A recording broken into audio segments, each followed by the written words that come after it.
سامعین و ناظرین، چترال کے سیلاب زدگان کے حوالے سے ہم نے آپ سے تعاون کی اپیل کی تھی۔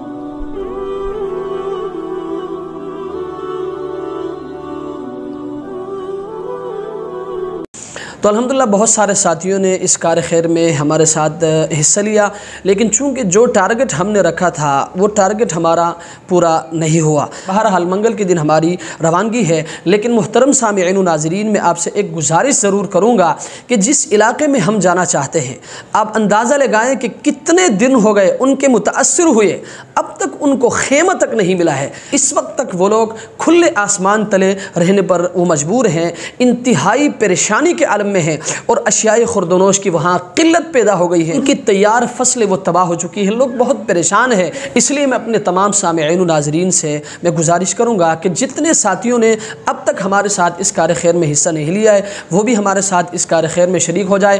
اس وقت ہمیں جس علاقے میں ہم جانا چاہتے ہیں وہاں 6 عدد خیموں کی اشد ضرورت ہے، اور اس کے ساتھ ساتھ اشیاء خوردونوش کی وہاں بہت زیادہ شدید ضرورت ہے۔ اس کے علاوہ دوسرے جگہ میں بھی ہمیں جانا ہے، وہاں بھی اسی طرح اشیاء خوردونوش کی وہاں قلت ہے اور وہاں ان لوگوں کو شدید ضرورت ہے۔ اس لیے میں اپنے تمام سامعین و ناظرین سے میں گزارش کروں گا کہ آپ بھی آگے آ جائیے اور اس کار خیر میں ہمارے ساتھ شریک ہو جائے۔ انشاءاللہ العزیز ہم آپ کی امانت کو بھرپور انداز میں ان لوگوں تک پہنچانے کی کوشش کریں گے۔ اللہ العزیز جہاں تک ہم جائیں گے ان علاقوں کی صورتحال بھی ہم آپ کے سامنے رکھیں گے، اور ان لوگوں کی صورتحال بھی انشاءاللہ العزیز ہم آپ کے سامنے رکھیں گے۔ اللہ تبارک و تعالی ہم سب کا